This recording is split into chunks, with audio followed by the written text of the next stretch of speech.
Beidzot arī esam tikuši pie šaušanas, un šoreiz mēs testējam Alpex Pro no Hikmikro jauno produktu. Kā mums gāja? Ja tā godīgi, mani tiešām pārsteidza. Viena lieta, ko es ļoti gribēju no digitāliem tēmekļiem, lai man nav jāizmanto šis te tālskatis, lai es redzu trāpījumu, lai es redzu rūtojumu lapai un centimetru klikšķus.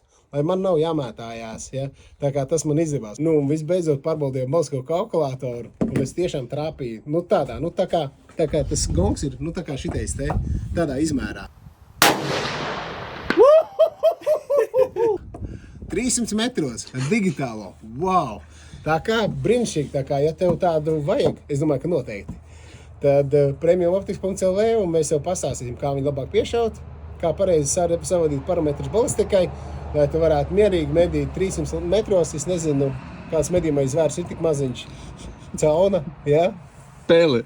Kaut kas tam līdzīgs, jā. Tā kā prieks līdz ausīm.